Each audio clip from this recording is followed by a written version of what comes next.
আড়াল থেকে লুকিয়ে সব সত্যি জেনে গেল গৌড়া। হ্যাঁ বন্ধুরা, এমনটাই দেখতে পাবে। বিস্তারিত জানতে ভিডিওটিতে লাইক দিয়ে চ্যানেলটি সাবস্ক্রাইব করে দেখতে থাকুন।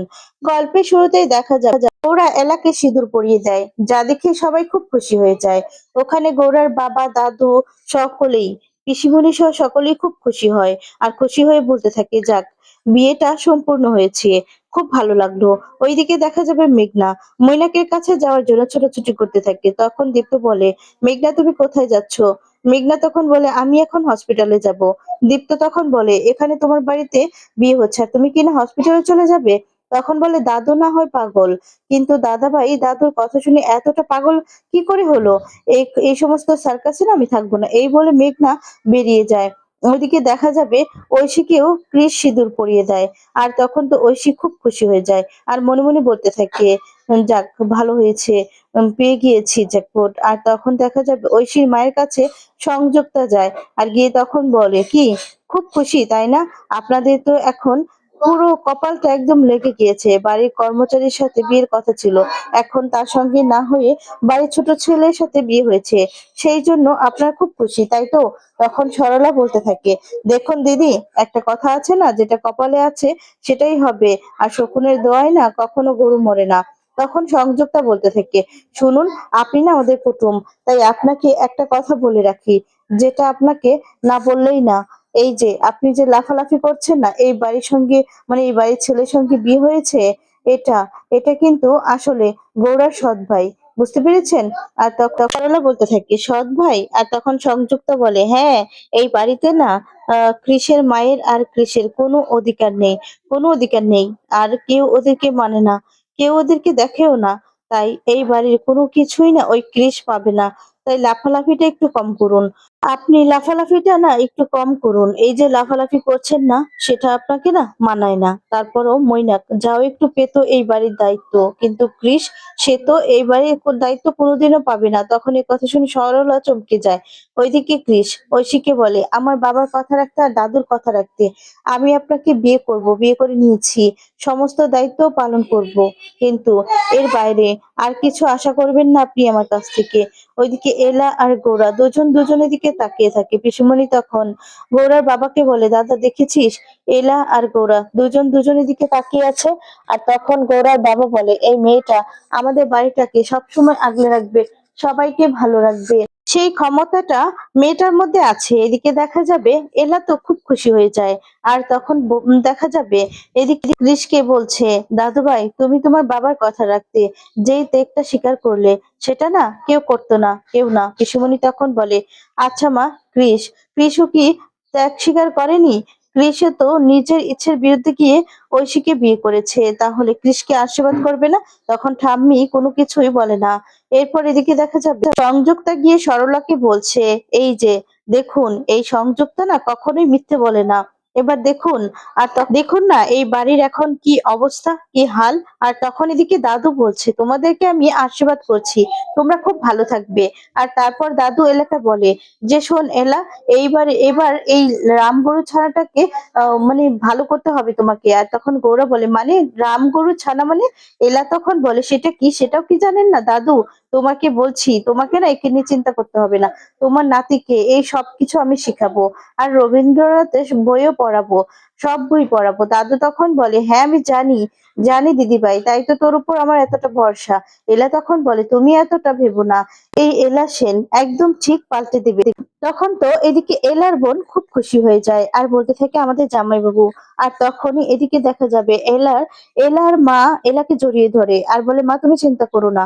আর তখন এলার মা বলতে থাকে, বাবা, ও না কখনোই বাবার আদর পায়নি, ছোটবেলা থেকে খুব কষ্ট করে আমি মানুষ করেছি, এবার এলার দায়িত্ব হচ্ছে তোমার, তুমি না ওকে দেখে শুনে রেখো, ওকে তুমি ভুল বুঝো না, কখনোই ভুল বুঝো না। আমি জানি আমার মেয়েটা তোমাদের সবাইকে খুব ভালো রাখবে, আর তুমি ওকে ভালো রেখো।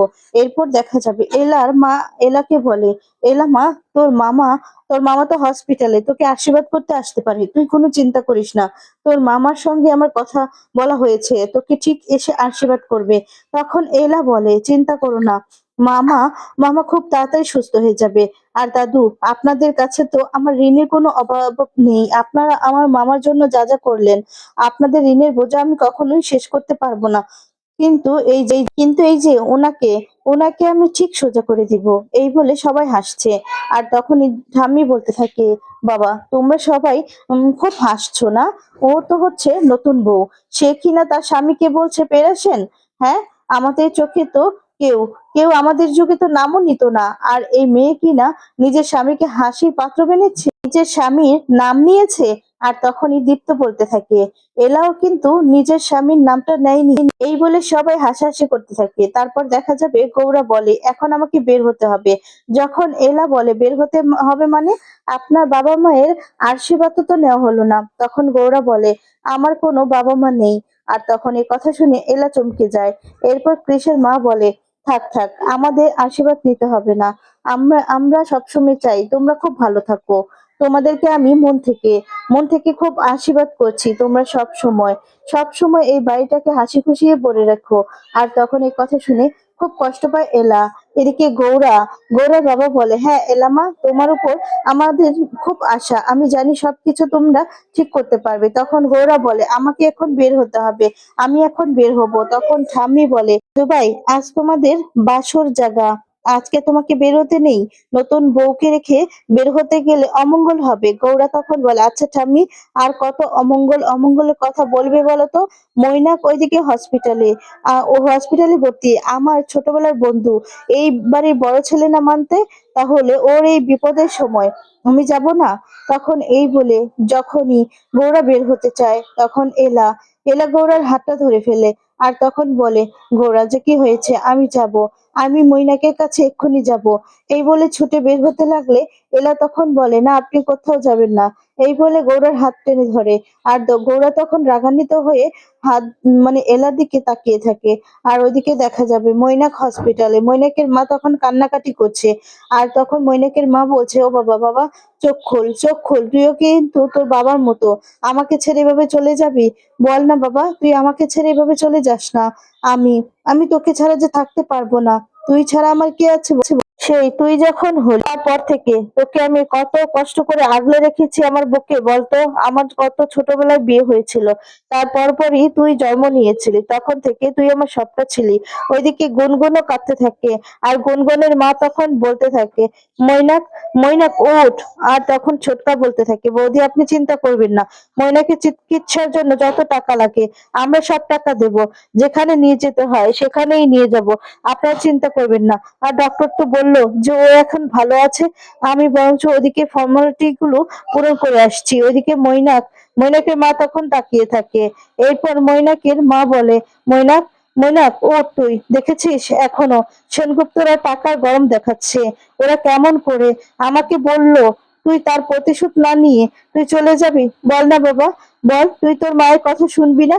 তোর বাবার সঙ্গে অন্যায়ের তুই বদলা নিবি না? তখন গুনগুন বলতে থাকে, হ্যাঁ দাদা ভাই, তুই তুই উঠ, তুই সুস্থ হয়ে নে, তুই প্রতিশোধ নিবি না? তোকে নিতেই হবে। তখন চোখ খুলে তাকায় মৈনাকের মা মৈনাককে দেখে খুশি হয়ে যায়। আর তখন গুনগুন বলে, ব্রো তুই ঠিক আছিস তুই? তখন মৈনাক হাসি দিয়ে বলতে থাকে, তাদেরকে বোঝায় যে ও ঠিক আছে। আর তখন দেখা যাবে গৌরা এলাকে বলে, আপনি আমার হাতটা ধরলেন কেন? আমার হাতটা ছাড়ুন, মিস বোস, হাত ছাড়ুন। তখন এলা বলে, এখন আমি আর মিস বোস নয়, এখন আমি আপনাদের সেনগুপ্ত হয়ে গিয়েছি। আপনার সঙ্গে সঙ্গে আমার পদবি সমস্ত কিছুই পাল্টে গিয়েছে, আমি সেনগুপ্ত বাড়ির বড় বউ হয়ে গিয়েছি গৌরা সেন। তাই আপনাকে এই বাড়ি ছেড়ে আমি কোথাও যেতে দেব না। হ্যাঁ, শুধুমাত্র আপনার দায়িত্ব নেই মৈনাক স্যারের উপর, আমারও আছে, তাই আমিও আপনার সঙ্গে যাব। তখন গৌরা বলে, হ্যাঁ আপনাকে বারণ করেছে কে? আর তখন এলা বলে, শুনলেন না, বাড়ির সবাই বলল যে আজকে বের হলে অমঙ্গল হবে, তাহলে আপনি কেন আজকে বের হবেন? আজকে আপনি বের হতে পারবেন না। তখন দীপ্ত বলে, হ্যাঁ মেঘনা তো গিয়েছে, মেঘনার কাছ থেকে সমস্ত খবর নেবে ফোন করে, তাহলেই হয়ে যায়। এরপর এলা বলে, না আমি যাব, আমি গিয়ে মৈনাকে পাশে থাকবো। আর তখন বলে উম গৌরা বলে যে মৈনাকে আজকে হসপিটালে আছে, আর আমি মৈনাকে পাশে থাকবো না, তা কি হয়? আর তখন এলাকে দেখে গৌরা চলে যেতে লাগলে, আর তখন এলা চুলের টান খায়। গৌরা তখন বলে, চড়ুই পাখির মতো শরীর নিয়ে এসেছে নিজেকে সামলাতে।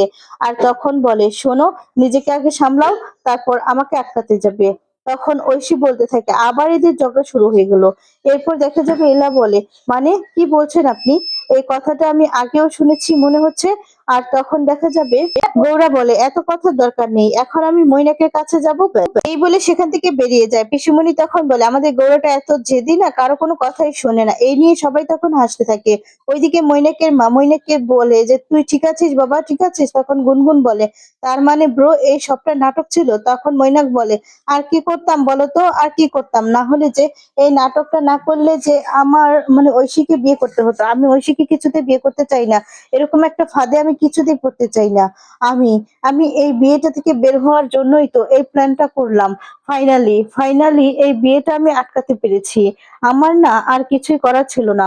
তখন গুনগুন বলতে থাকে যে আচ্ছা ব্রো তুই পারিস এগুলো, সত্যি কথা তুই পারিস। ঠিক তখনই তখনই দেখা যাবে সব কথাগুলো মৈনাক বলতে লাগলে সেখানে মেঘনা চলে আসে। মেঘনা এসে তখন বলে কিন্তু এলা আর গৌরাদার তো বিয়েটা হয়ে গিয়েছে।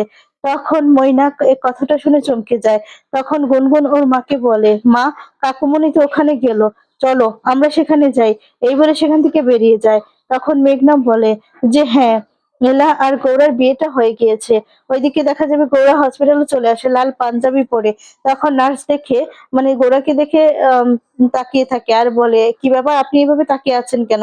আর তখন বলে মনে হচ্ছে আপনি সোজা বিয়ের মণ্ডপ থেকে এখানে চলে এসেছেন। তখন বলে মৈনাক এখানে ভর্তি, আমি এখানে এসেছি। গৌড়া দেখা যাবে গৌড়াকে আড়াল থেকে গুনগুন দেখে ফেলে।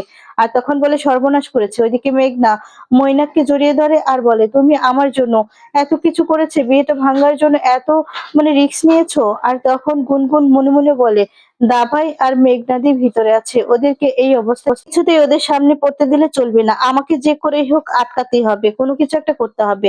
তখনই মৈনাক বলতে থাকে আমি তোমার জন্য অনেক কিছু করতে পারি। আর তখন গুনগুন এসে বলে ওরা তো চলে এসেছে। তারপর মেঘনা সেখান থেকে বেরিয়ে পড়ে। এদিকে গৌরাকে দেখে মৈনাকের মা গৌরাকে ধরে কান্না করতে থাকে। আর তখন সেই সুযোগে মেঘনা সেখান থেকে চলে যায়। ওইদিকে মৈনাকের মা তখন বলে আমার মৈনাকটার কি অবস্থা, তুই গিয়ে দেখ, তুই গিয়ে দেখ। তারপরে দেখা যাবে গৌরা গৌরা দৌড়ে আসে মৈনাকের কেবিনে। আর তখন দেখা যাবে মৈনাককে গুনগুন বলতে থাকে তুই এমনটা কেন করতে গেলি বলতো, সুইসাইড কেন করতে গেলি? মৈনাক তখন এলাকে ফাঁসানোর জন্য এলা সম্পর্কে সবকিছু বলতে থাকে। আর তখন বলতে থাকে যে এলা আমাকে ভালোবেসেছিল এই কথাটা বলেছিল, কিন্তু ও আমাকে অনেক চিঠি দিয়েছিল। আর তার সম্পর্কে ভুল বোঝানোর জন্য অনেক কিছু বলে। গৌরা এদিকে ভুল বোঝে। আর তখন গৌরা বলে এলা সেন এত কিছু করেছে আর আমি ওনাকে চিনতেই পারিনি, এই বলে ভুল বুঝে মন খারাপ করে। তো বন্ধুরা আজকের ভিডিওটি তোমাদের কেমন লেগেছে কমেন্টস করে জানিয়ে দাও। ধন্যবাদ।